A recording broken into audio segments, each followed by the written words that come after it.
Segment routing basic principles. Welcome back. This is the very last topic in HCI, in Huawei Certified ICT Associate, Routing and Switching. It's a relatively new topic that we didn't even do when we were doing HCIP. In HCIP, I saw MPLS, but I did not see SR. But here it is, and it's one of the most commonly used protocol right now within the ISP's network. Segment routing is not very different from MPLS, and we just want to understand how then it works in terms of improving how MPLS performs. So as a key technology for SDN, or software-defined networks, segment routing is also a key technology for simplified protocols advocated by IP networks. It is widely used in IP networks. So this particular chapter will analyze the SR technology. By the end of this chapter, you should be able to volunteer, please.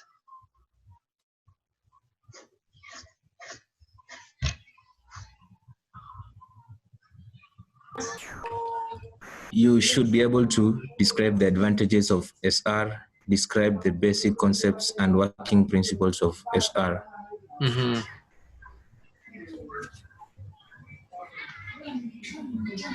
Okay, so let's begin with the technical background.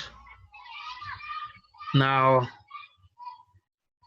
in order for SR to be developed, it was because MPLS had issues. You remember we said that at the control plane, MPLS uses a protocol known as LDP, or label distribution protocol,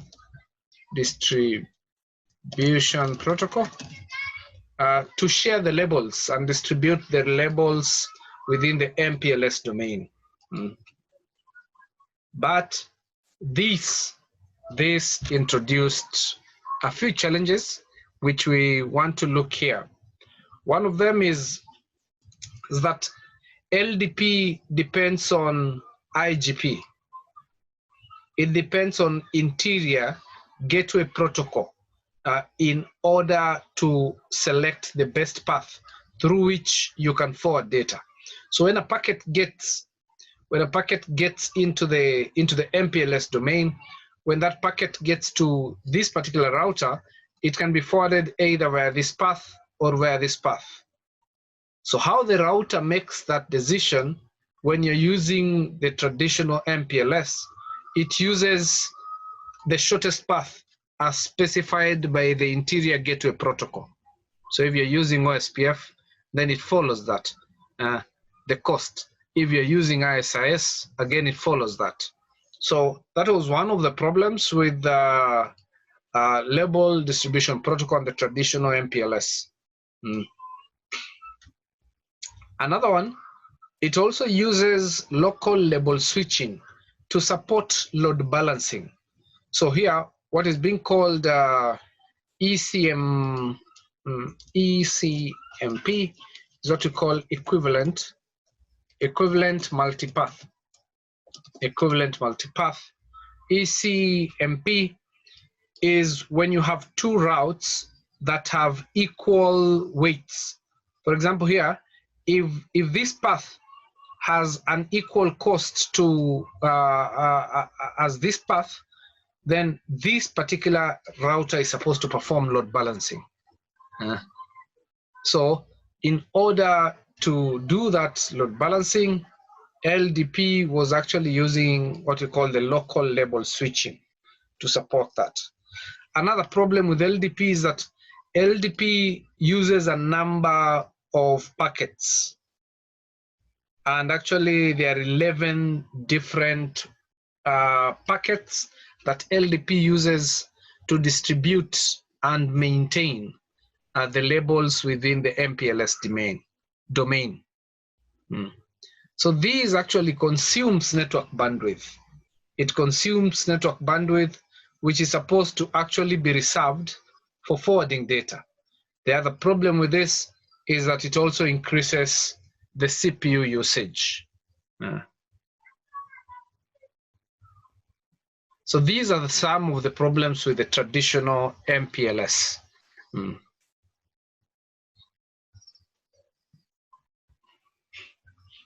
Okay. So let's see specific problems that we have just mentioned there. So the first one is that it supports only the shortest path, which is the minimum cost based on the IGP calculation. So traditional MPLS does not support what we call traffic engineering. As I explained earlier, when you're forwarding into the MPLS domain and you have two paths, then the router is gonna choose the path with the lowest cost depending on the IGP that you're using. So this one is going to be preferred because it has a cost of 10, and not this one because this path has a cost of 20. So that packet is gonna be forwarded in that particular way. In traffic engineering, as you're going to see when we use segment routing, we can be able to pre-configure the specific path via which the packets will flow through. The problem with sometimes letting IGPs choose the best path is that you can easily get what we call congestion within certain interfaces, while other interfaces like this one that are deemed not to be having a good cost will lie idle. So it's not very efficient. It's not very efficient because this path will lie idle while this path will be overworked. So we don't want that. We want to implement what we refer to as traffic engineering so that we can decide that maybe 70% of the traffic should go through this and the other 30 maybe go through this path. So SR will enable us to do that. But with traditional MPLS, you cannot be able to explicitly specify the path through which the packet will follow within the MPLS domain. Now, one of the protocols that was designed in order to solve that problem is what we call the Resource Reservation Protocol, RSVP. In particular, here we are looking at what we call RSVP traffic engineering. So this was introduced to solve the problem that the traditional IP network can forward only the optimal path, and the path cannot be planned. So once you do this, then a resource reservation protocol with traffic engineering brings a number of benefits, such as explicit path planning. So you can plan the path the packet will follow from the ingress router to the egress router. Number two, you are able to reserve bandwidth. You can reserve bandwidth for different customers, depending on what they have paid for.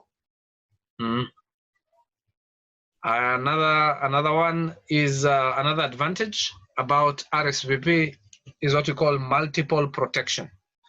Multiple protection. So RSVP creates an end-to-end LSP, label switched path, hop by hop, based on the shortest path first, path calculation results. So the label that is used is what we call a local label. So you're able to reserve some bandwidth. However, RSVP has several disadvantages. One of them is that the configuration of RSVP traffic engineering is very complex, and also the implementation process is not very easy. One of the reasons being it actually needs you to create a number of tunnels in order to be able to forward the data. The other disadvantage is that it also uses quite a high number of packets types. To be specific, it uses 8 different types of packets, which also end up occupying network bandwidth and consuming CPU resources. And so those are some of the problems with the advancement, which is RSVP traffic engineering. Okay, so here, as you can see, they're just insisting on the fact that RSVP traffic engineering, the configuration is complex when you want to especially do load balancing, because you have to create a tunnel for each way. So because this path, and this path, they have equal costs. You want to do load balancing, but now for you to do load balancing, you have to create 2 different tunnels, each going on their own direction. So you need to create multiple tunnels, which brings huge workload to configuration and also to maintenance of the network. The other problem, that is it about RSVP. So now let's look at the segment routing, technology. Now, when we were looking at MPLS, we said that we have what is called the control plane, and we have what is called the forwarding plane, or the data plane. You can also call it the data plane. So the control plane really is concerned with learning, is concerned with learning the routes or the labels. So when you're using IP forwarding, then you're learning using the routing protocols. When you're using label forwarding, then you're learning about the labels using LDP, the label distribution protocol. As you know, as we've said, for example, LDP uses a number. It uses a number of packet types, 12 to be precise. Routing protocols also, such as OSPF and so on and so forth, also when we learned about them, you saw that it actually takes quite some processing power in order to be able to calculate the shortest path trees and to also transit from one state to another. Then we have the forwarding plane. Of course, the forwarding plane is concerned with forwarding the data. You are either forwarding it using the IP forwarding table. So we have the IP forwarding table, or you're forwarding the packet. If it comes with a label, then you're using a label forwarding table, a label forwarding table, or an IP forwarding table. So with that in mind, let's look at these 3 types of networks that we have here. So the first one here is called the traditional network. In the traditional network, both the control plane and the forwarding plane reside on the specific network element, like the router. So every router will do their own calculation and have their own forwarding table. So they'll do their own routing calculation and have their own forwarding table. So that is what we call the traditional network.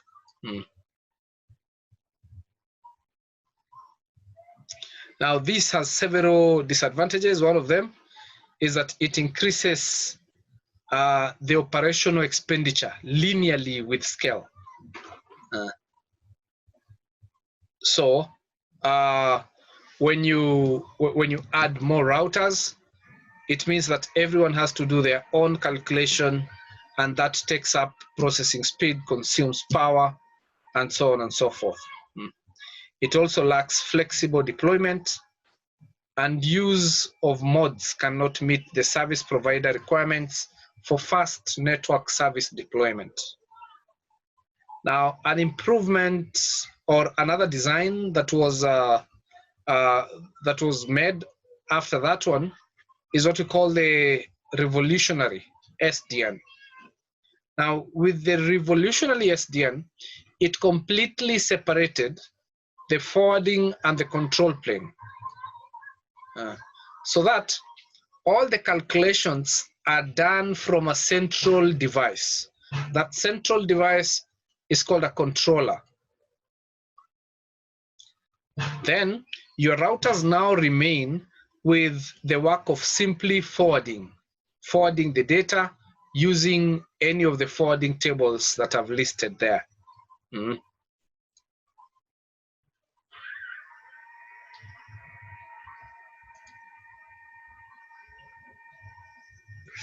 Now, with this kind of arrangement, network faults can be rectified only when the controller is faulty.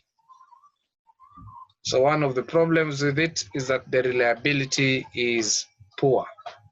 The other one, the number of flow tables on a large-scale network is also very large, because all of you are given the same forwarding table by this central guy.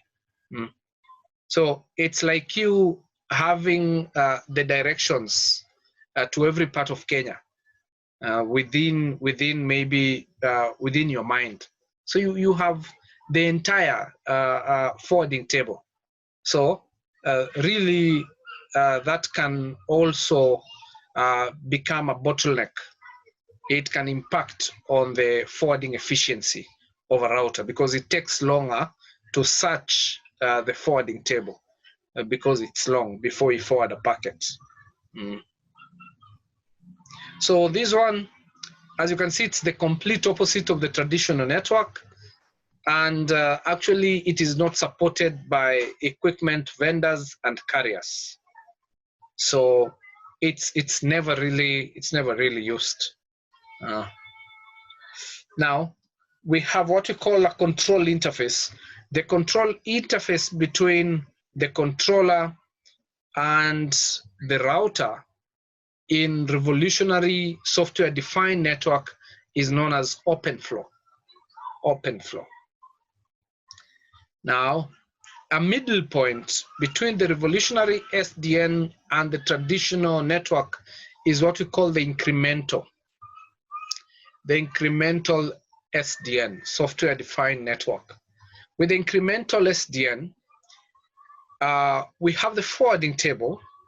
Then we let the device do some part of the controller of the control plane calculation, and some part is also done from the central device,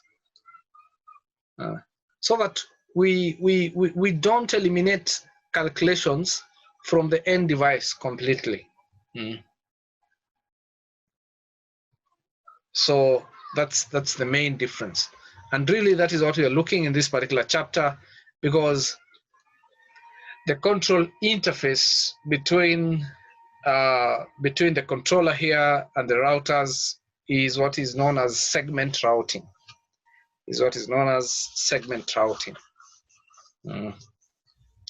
So this one can help. It can help in achieving a better smooth evolution between these two, because it's a middle point between these two. So it really provides a balance between a centralized control and distributed deployment. It also uses routing technology to provide fast interaction between the network and the upper layer applications, as we are going to see. So that is, so actually it is segment routing technology that supports software-defined network, in particular, what we call the incremental SDN. The incremental SDN. So by definition, segment routing is a technical solution of packet forwarding provided by adding a series of segment identifiers, SID, segment identifiers, to a packet only on the source, what we call an explicit path loading node, only on the source node, only on the source node. A technical solution of packet forwarding provided by adding a series of segment identifiers to a packet only on the source node. So I was thinking of an analogy that I can give you on this one, and I came up with this. If you were to travel, for example, from Nairobi to Mount Elgon in Kitale, you see, maybe you've never been there. So most of the time, before we had smartphones and Google Map, then what you could use were the signposts. So you simply follow the signposts. When you get to a particular point, it tells you turn left. When you get to a certain point, it tells you turn right, go this way, until you get to Mount Elgon by simply following the signposts that are besides the roads. So you can think of that as how actually MPLS forwards data. Because with traditional MPLS, then you're looking at the labels at every router. So every router has an incoming label map. If a packet has come in with this label, then forward it out with this label. Now with segment routing, think of it now as we have technology, you have a smartphone and you have Google Map. And therefore, even before you start your journey, you simply do the search on Google Map. And you can actually see the entire route from here to Mount Elgon. And you can be able to even choose the best path before you begin. So you can think of segment routing as that. You have knowledge of the path that you're going to follow throughout the journey. So that is what we call segment routing. So segment routing also has the control plane and the forwarding or data plane. On the data plane, it actually uses the MPLS segment labels, the MPLS segment labels, or it can also use IPv6 extended headers. On the other hand, on the control plane, it uses the SDN controller to do the calculation. So the SDN, you remember that central device, the controller that we looked at in the previous slide. So it's used to collect the topology of the entire network, program the path, and device information. Because it's a central device, it's able to see the entire network and be able to create different paths. So the control plane, it uses the SDN controller to achieve that. So after the controller, and then we now have what we call the path selection. So the path selection can be what we call explicit, or it can be a computation. A computation when we are using the IGP's shortest paths. Explicit when we've specified the path the packet is going to follow from the beginning to the end, using what we call a segment list. So we're going to see a segment list in a short while.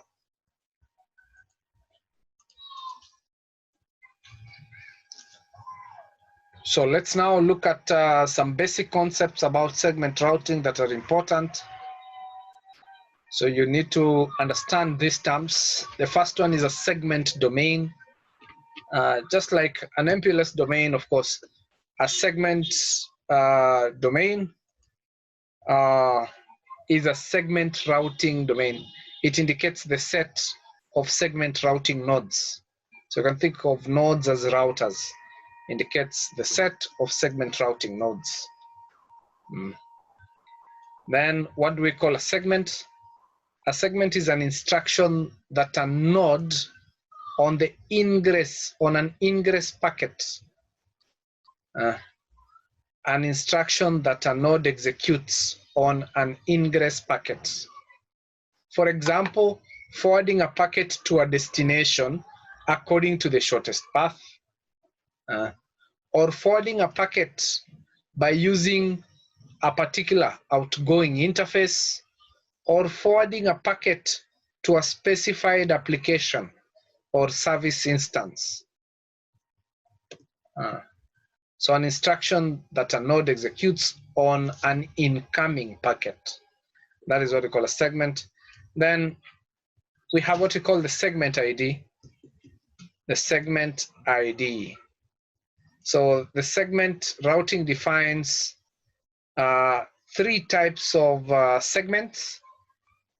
So we have what we call the prefix segment, the node segment, and the adjacency segment on the network as a segment, and assigns segment IDs. So each of these can have a segment ID.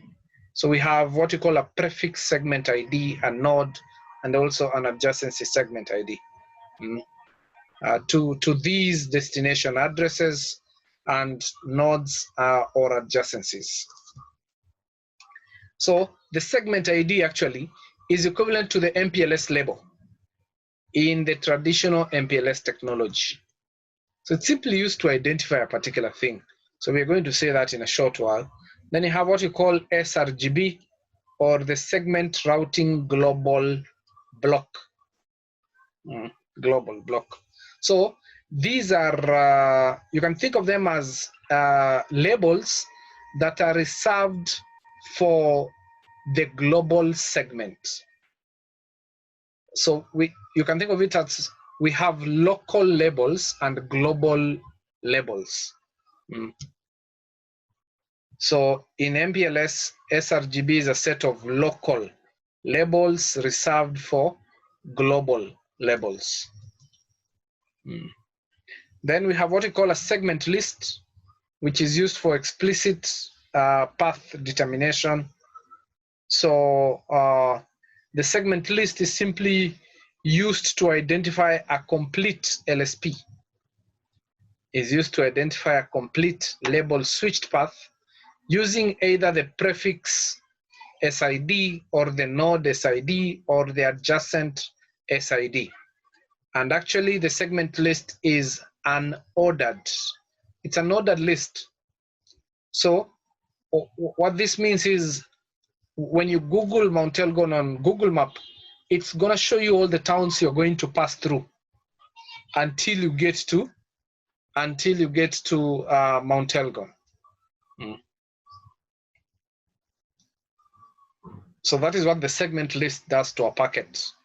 Again, we are going to see it in action in a short while.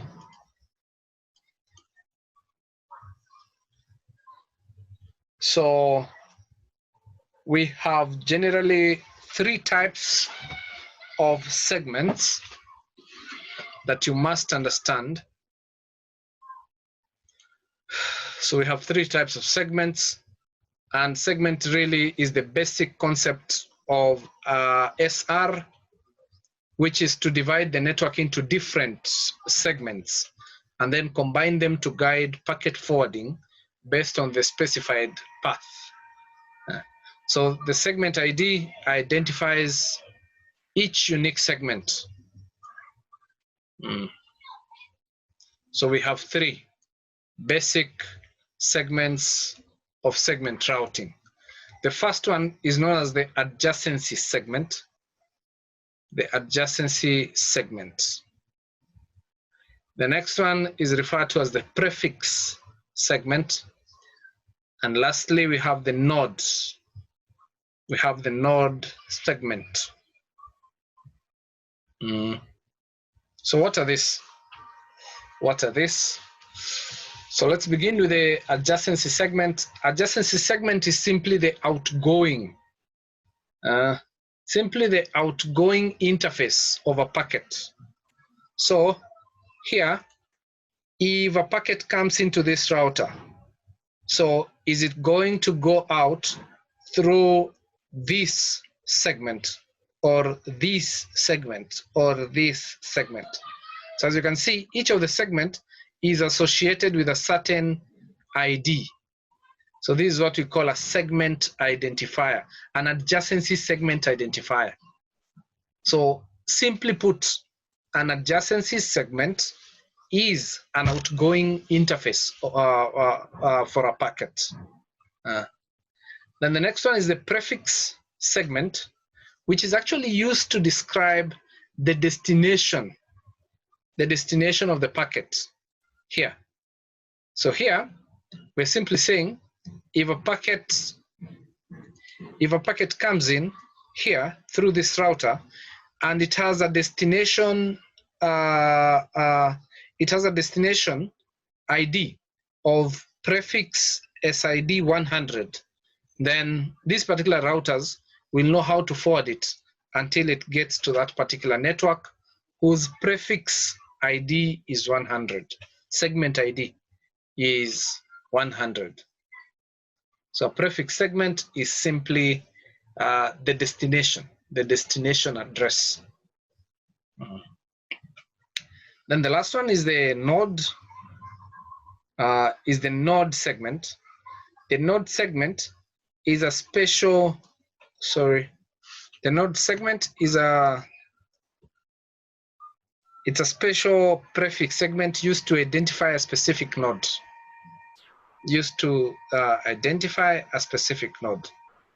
Now, just as an example, you can think of this as a router ID. So really, like here, the node ID is 101. Here, the node ID maybe is 102. Here, the node ID is 103. So the node segment ID is used to identify each router within that particular network. So that is what we call the node segment. Now, in actual application, you can forward data using the adjacency segment alone or the prefix segment alone. Or you can just use the node segment alone to forward data. However, in industry, we have three scenarios which we use to forward data. Three scenarios. The very first one is we use the prefix segment alone. Then the next one, we use the adjacency segment alone. Or number three, we can combine the adjacency segment plus the node segment to forward data. So in the coming slides, we should understand how we can forward data with each of those scenarios. Okay.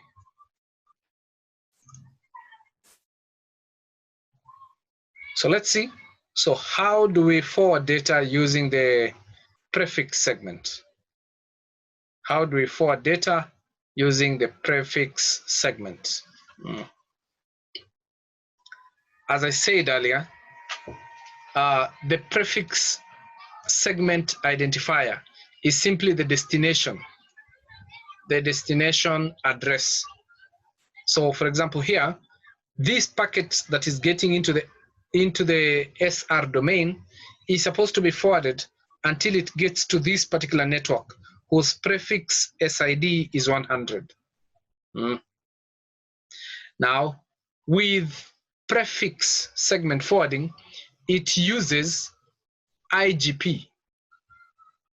It uses your interior gateway protocol, which calculates the shortest path tree using the shortest path algorithm to calculate the shortest path. That is why when you're using the prefix segment, it is actually referred to as SR, best effort. Segment routing, best effort. So let's look at this particular example and try to understand it. So the packet comes in. The packet comes in. We know it's supposed to go here. And we are going to see how this is able to share this prefix ID to all the other routers so that they know that if someone needs to come here, then they can go either like this or like that. So in this particular example, the packet arrives on the provider edge 1, PE1, then that packet can be forwarded to P1, provider router 1 or provider router 2. So what will the router do? The router will use the SPF algorithm to calculate the shortest path. So this path has a cost of 2, and therefore we are not going to forward using that path. So it chooses this path with a shorter course. Before forwarding that particular packet, it also includes the label for that particular segment routing group for the router to which it's going to pass to. So it passes it to PE1. Of course, when PE1 receives it, again, that packet can be forwarded here, or it can be forwarded here. Again, using the same IGP SPF calculations, we can't forward to that particular path, but use this path. And as we forward it, we also include a label for the SRGB of that particular router to which we are passing it to. And in a similar manner, P3 will forward it to P5, and P5 to PE2. Then PE2 will remove the label and deliver it to this particular network. So that is what we call segment routing best efforts, because you're simply using the IGP to calculate the shortest path using the shortest path tree algorithm. Shortest path first, sorry, algorithm. Okay, now let me just note here. So we said that, oh, wow, I didn't copy that. Anyway, I can just write it again. So we said that we can forward using the prefix segment, or we can forward using the adjacency segment, or we can forward using the adjacency segment plus the node segment. Now here we've seen, actually they were there. So here we've seen that when you're forwarding using the prefix segment, it's called segment routing best effort, because that is how we select the best path. We make the best effort by calculating using SPF. So it's good that we remember that. So we're going to see how that will change with the next one. So the next one, now we are forwarding using the adjacency segment. You remember we said that with the adjacency segment, it simply denotes the outgoing interface of the packet. The outgoing interface of the packet. Now, based on the adjacency segment, the head node specifies a strict explicit path. So the head node is that particular router that receives this packet from the customer edge router. So the head node specifies a strict path. That particular strict path is what we call the segment list. So here you see that we specify that this packet is supposed to pass through the following nodes, adjacency nodes. So in this manner, path adjustment and traffic adjustment can be performed in a centralized manner so that software-defined network, SDN, can be better implemented. Because now all these routers have been interconnected to a controller, a centralized device. And that centralized device has the topology of the entire network. And therefore it is possible to explicitly specify the path that a packet will follow. So the adjacency segment is mainly used for what we call SRTE, segment routing, traffic engineering. Segment routing, traffic engineering. So here we're saying,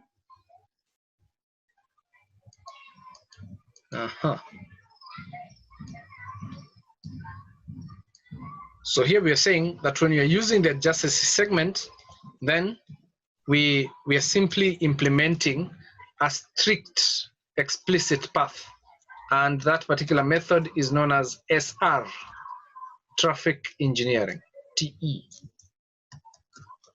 traffic engineering.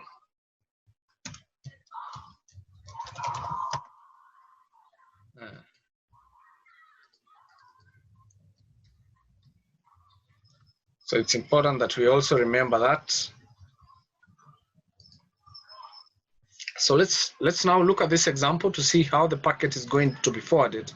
So when this PE router provider edge 1 receives this particular packet, it's going to check the segment list at the top of the segment list.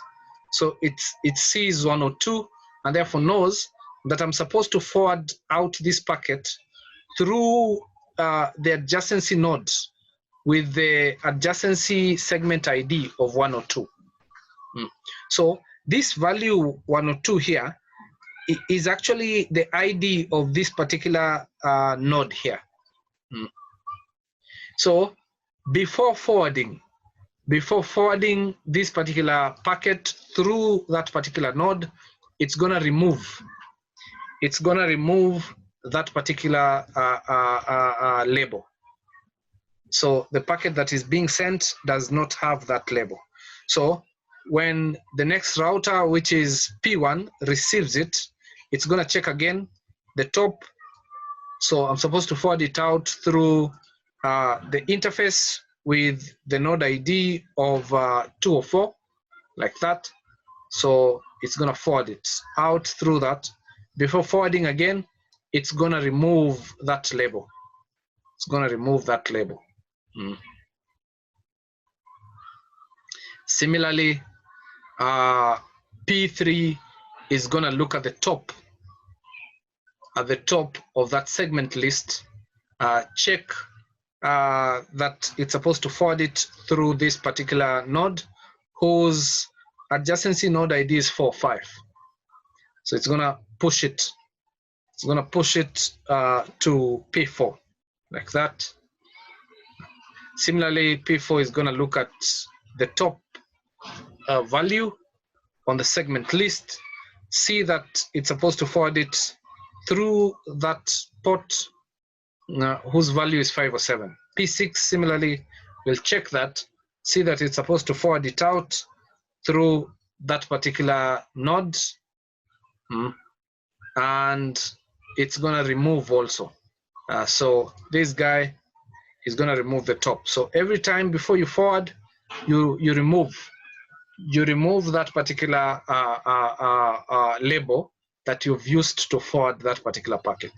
So just like that, the packet now is going to go into is going to be forwarded now outside the segment routing domain towards its destination. But within the domain, it's going to be forwarded specifically via that path. So it cannot pass via any other path. So that is what we call strict explicit. This is what we call traffic engineering. And really this is what ISPs use in order to reserve bandwidth for different customers. So the last one is what we call SR loose explicit. Traffic engineering loose explicit. So we have traffic engineering loose explicit, and in the previous slide we saw traffic engineering strict explicit. Strict explicit.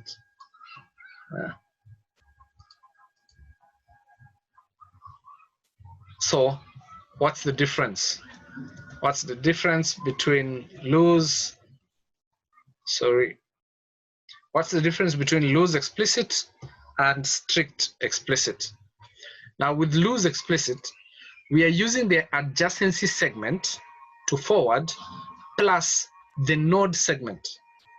As I said, the node segment really is used to identify a particular router. So forward it to this router.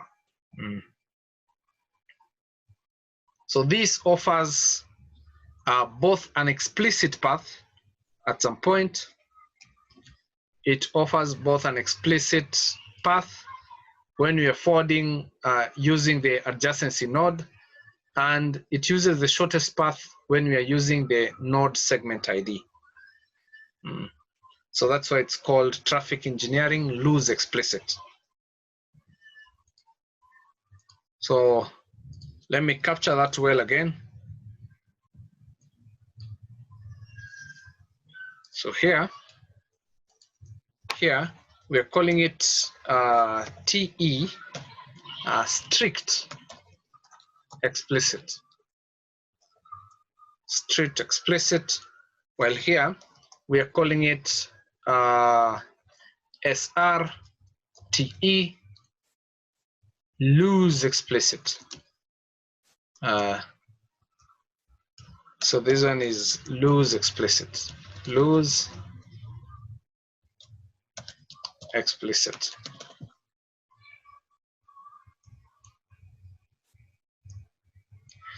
So again, let me explain now how this works.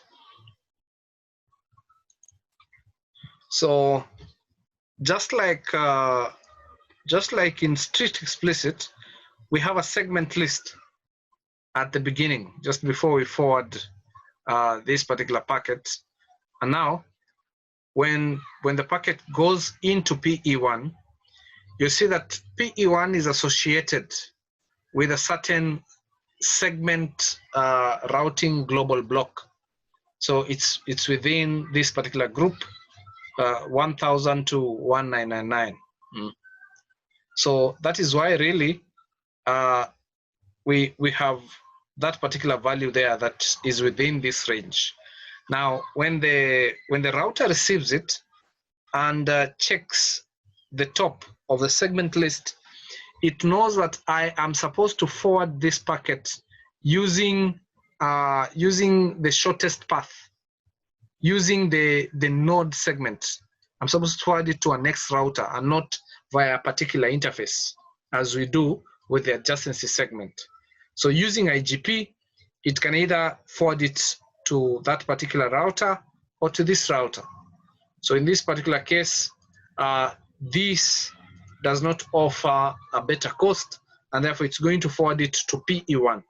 Before it forwards it to PE1, it's gonna change the top of the segment list to a value that PE1 belongs to. Like that. PE1 is also going to receive it, check the top of the list. So these particular routers have been configured to forward packets using the node segment and not using the adjacency segment. So P1 have been configured to do that. So this one is also going to forward it to P3 and also change the value on the top of the segment list to a value that is within, that P3 is within. Now P3 on the other hand has been configured to forward using the adjacency segment. So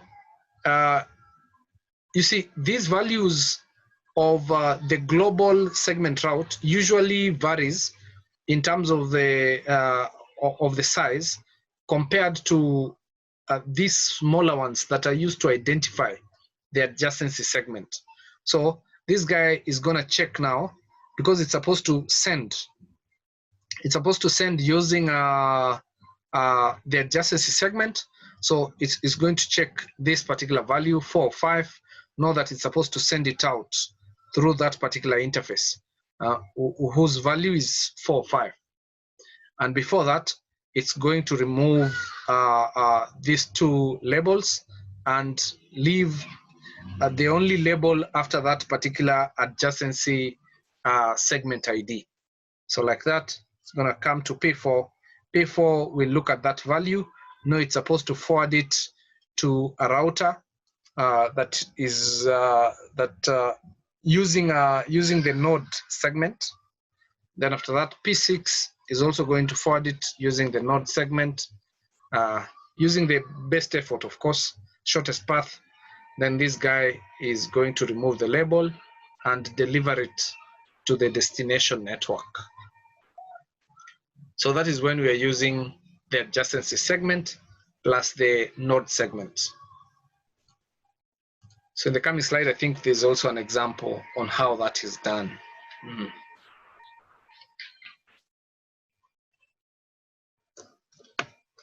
Okay, so now let's talk about the segment. Let's talk about SRGB, segment routing global block.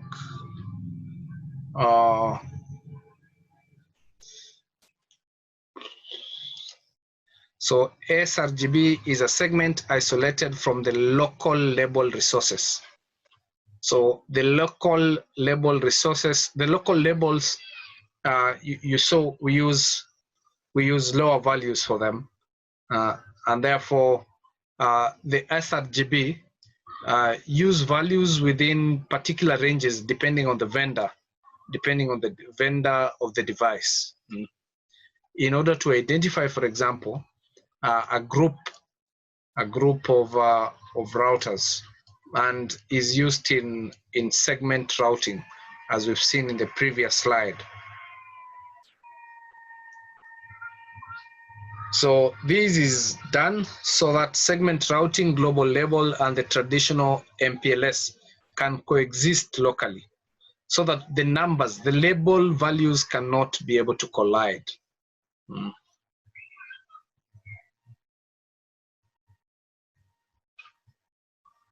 Okay. So the node ID is the basis of the node segment ID, and the global unique node label must not conflict with the local label. It must not conflict. So the SRGB range and the start value need to be configured. So here you can see, like, this one is beginning from 2000 to 299. So the range and the start value is important.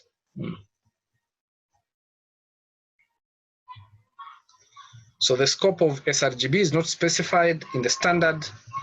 The implementation of different vendors is different on this one. So if you go, for example, to Cisco, you'll see that they might be using a different range of values for that. Okay.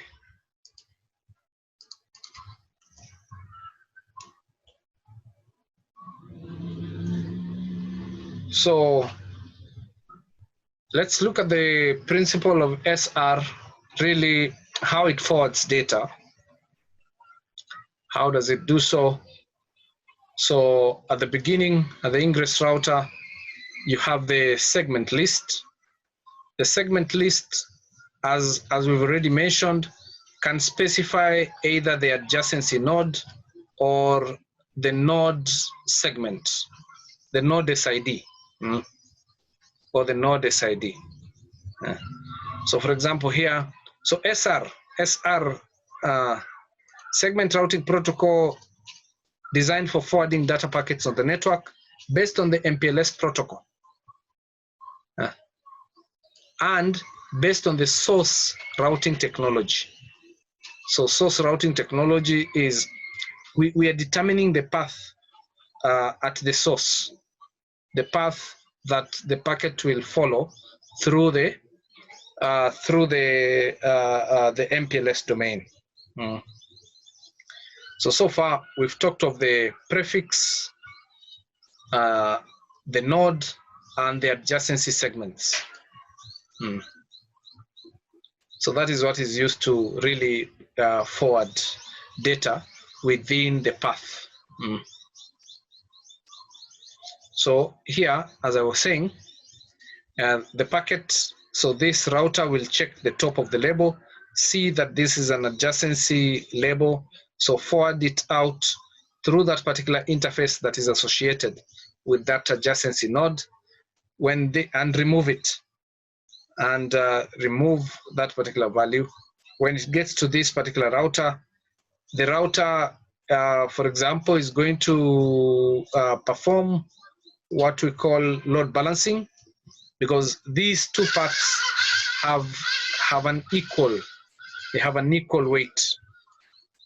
So when they have an equal weight, then we can perform what we call equivalent multipath, ECMP. From there, this guy is sending it to that particular guy, as I've explained in the other examples, until it gets to the destination, either using the adjacency segment or the node segment.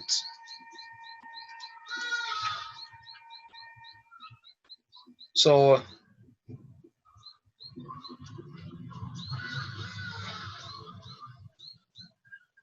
this is something that we've already talked about.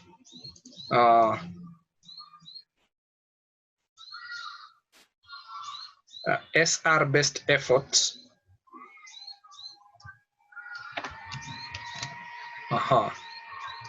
So best effort. So with best effort, we forward using the prefix segment. So we forward based on the destination, ID really. So the destination of this network is 10. So if a packet is coming in through P1, it should know the path to follow in order to come to this particular network. How is that possible? So generally, this network would normally advise its node, its prefix segment. So it will be sent. It will be sent and shared to all the devices. That hey, if you want to come to Mount Elgon, you can follow this path. So every router within that particular domain will be able to know how to come to this guy. So that's the very fast process, and that particular process is known as information flooding. After information flooding, or during the information flooding, the routers create a label forwarding table. So each router creates a label forwarding table for getting into this particular destination.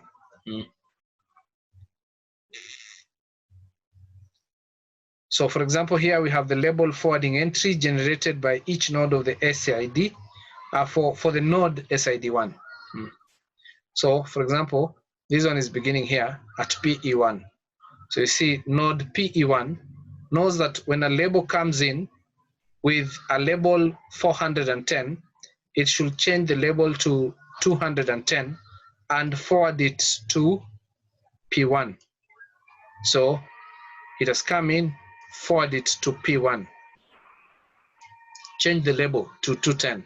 P1 also, in its label forwarding table, knows that if a label comes in with 210 I'll change the label value to 410 and forward it to P3. So this guy is going to forward it to P3.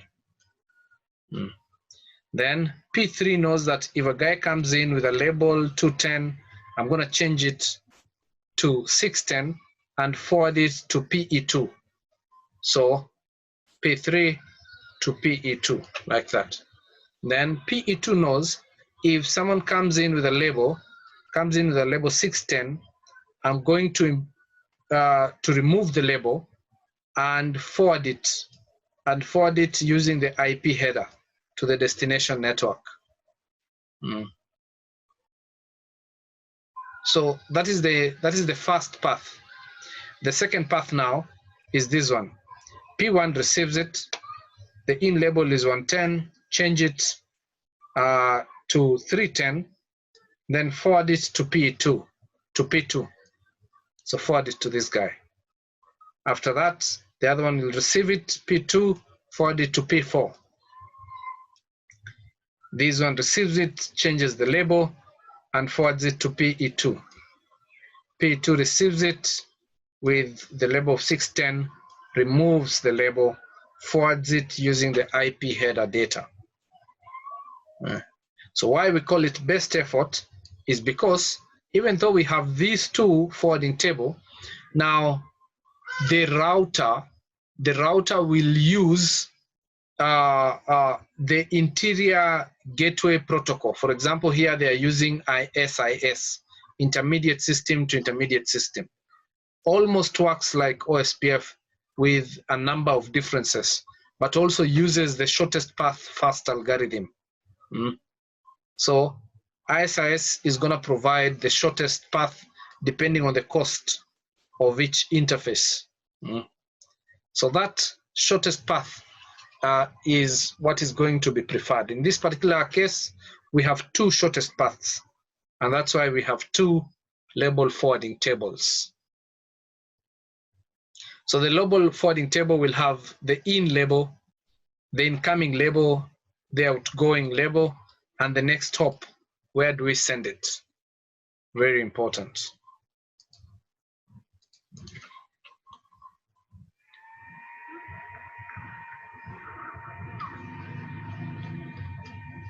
So I think these I've already explained, so nothing much there. So as you can see, this is just now the animation. I've already explained this. P1 receives the packet, performs a push. So it simply checks the label forwarding table. So when I receive the packet, for example here packet 1, I'll check the table. This packet, so I'll check the table. It has come in with a label of 110. Therefore, I'm supposed to change it to 210. So I do a push, change it to 210, then forward it to the next hop. The next hop is P1. So I've already explained that. When the next router receives it, which is P1 will perform a swap. Again, P1 will confirm the details. A packet has come in with an incoming label 210. I'm supposed to send it out, swap. I'm supposed to do a swap, change the label to 410, then forward it out to this next hop, P3. So it's going to forward it to P3.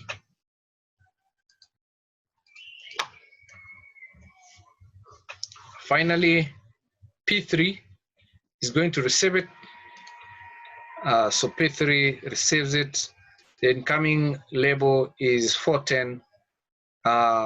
Change it. So change it, do a swap, then forward it to the next hop, P2, like that, P2.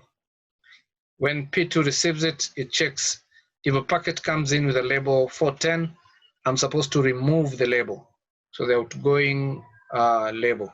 So change it, remove it, so perform a pop, then send the packets using the layer 3 data towards its destination. So that is what we call best effort. Best effort. So now let's look at traffic engineering. Traffic engineering is what enables software-defined networks. So you can have a controller. You can have a controller that has the entire view of the network topology. So the controller here is like the Google map. So you have a Google map which has the view of the entire country. So when you're Googling Mount Elgon, it can simply tell you if you want to go to Mount Elgon, you have to go through Nakuru, then Eldoret, then Kitale, then Mount Elgon. Or it can give you an alternate route. You have to go to Nakuru, then Eldoret, then Bungoma, then Mount Elgon. So that is what the controller really does. Okay, so the controller will normally do a number of things. For example, generating the labels, reporting the label, calculating the cost of each path, and so on and so forth. So here, for example, we want to create this segment list, or the controller has actually delivered this segment list to the router. So that segment list is delivered using, for example, the netconfig, netconf. Netconf is actually the new version of SNMP. So it communicates using that to the network elements. So once we have that, it will create what we call a label table. So on the controller, you have the label table. So you see here, we're saying if we are on P1,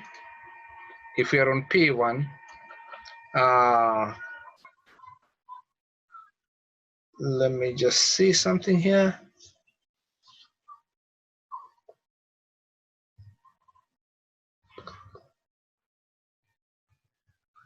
Oh, okay. So if you're in P1 and the node label for P1 is that. So in P1, just like here, P1, the node label for that is 101.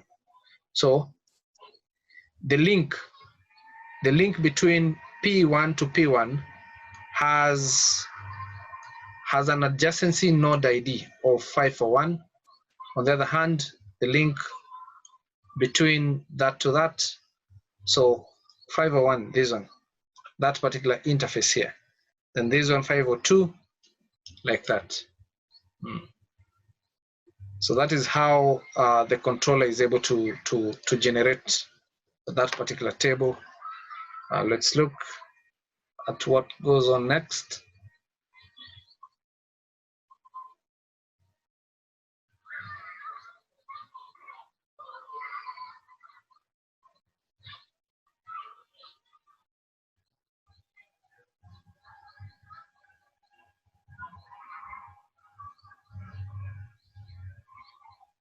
So after that, it will distribute that particular table to each of the routers. So let me see. So this is the label forwarding entry on P1, on PE1. So the SID or the in label, if it's 1011, then you don't need to do a swap. You don't need to do a swap, and there's no next hop. Otherwise, if the in label is 541, then you don't need to do a swap. Just forward it to this next hop, P1. If the in label is 502, you don't need to do a swap. Just forward it to P2. And so on and so forth. And therefore, it's able now to create it's able to create what we call a label stack encapsulation table, which now is used to create this particular segment list. So the first tunnel here, for example, is you pass through 501, then 103, then 304, then 46. So that really means that you pass through 501 here, then that one will remove the top 103, then you pass through 304, then you pass through 46. Then now you can be forwarded using the IP header data. So you're able really to specify the exact path through which the packet will flow. And whatever is happening here really is what I've already explained. So the following table shows the label forwarding entries on each node on the SR tunnel path from PE1 to PE2. So this is the segment list together with the packet. So P1 is going to check it has come in with an incoming label 501. So what's the outgoing label? So I'm not going to do a swap. I'm simply going to remove it, then forward it to P1. So it's gonna forward it to P1 via 541 and remove that particular label. The second guy receives it, checks the top of the segment list, 103, forwards it out through the 103 link, and before forwarding it out, removes that particular label. Similarly, again, this guy is going to look at the next one. So P3 is going to look, if you've come in with 3 or 4, then I forward you to P4. P4 is going to check, if you come in with 4 or 6, then I forward you out to this next hop, P2. So that is what happens on the data plane. So I've already explained that. Okay, so you can actually specify also here we are using now loose explicit. So we are using both. We are using both the adjacency node, as we had explained earlier, and also the node segment ID. So you can see the segment list here has values for identifying the node and also the adjacency node.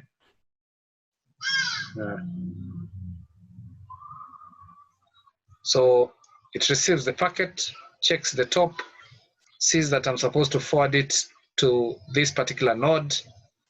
So it uses IGP because it uses IGP to know which node am I going to forward to. Then forwards it. When you're forwarding with a node, you simply leave the label as it is, like that. Then this guy also have been configured to forward using the node. So it simply forwards using the node. This one has been configured to forward using the adjacency. So it checks 43, forwards it via that particular interface 43. This one has been configured to forward using adjacency again. So forwards out through 306. Then this one delivers it to the destination by looking at this particular entry on the forwarding table. It's able to do that. So you can see you've received a packet on P1. The incoming label is that. Forward it out to any router that is within that group. The next hop is actually that. P2 you've received. So this is P2. It has this. The outgoing will be the same to this next hop, P4. P4 receives it. That is the label. So simply remove the label. Remove the label. Do not forward it using this particular node adjacency. Otherwise, P4 again. Now forward using the adjacency node. The outgoing label is going to be null. So it's simply going to remove. It's going to remove this particular label and forward it to P3. Similarly, when P3 receives it, it's going to remove the 306 after forwarding it via that particular adjacency node to the next hop P2. So that is how lose explicit works. I think I've already explained that. So I know it was a long topic, but that is it about segment routing. It's not a very easy topic, but I'm sure if you take time and revise more, you can be able to understand better and also get to understand some of the things that I've not been able to capture in this particular lecture. So a volunteer, please, to help us with the first question and another one with the next question.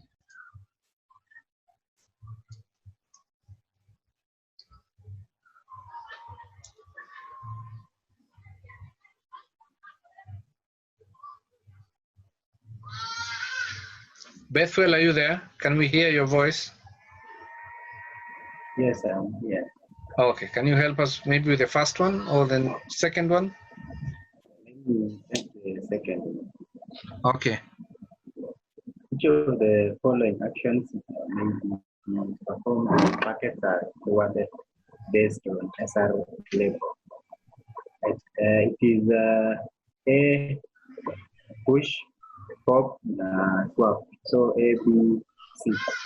Okay, thank you very much. Alan, you can give the first one a try. Lenka.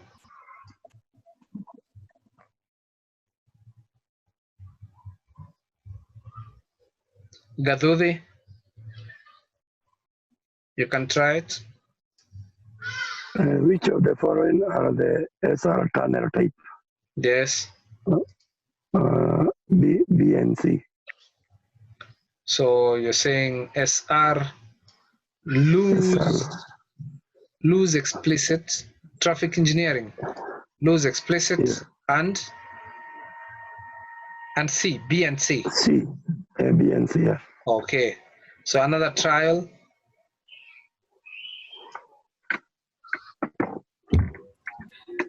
So yes, Joshua. The SR best effort channel, the SR traffic engineering lose explicit path channel, and the SR traffic engineering strict explicit path. Strict explicit. Yeah, thank you, Joshua. I think that is correct. I know it's quite a lot, but with time you're going to understand each of these, especially when you read the notes on your own. So when you're using prefix segment to forward the packet, then that is called best effort. On the other hand, when you're using adjacency segment, then we call it traffic engineering strict explicit. And when you're using both the adjacency and the node segment, we call it traffic engineering loose explicit, because it uses both. It uses both the node and the adjacency to forward data. As you know, when you're forwarding using the node, we use the shortest path first algorithm to determine the next best hop. So thank you very much, ladies and gentlemen, for your patience. That is it about this chapter. Asanteni sana.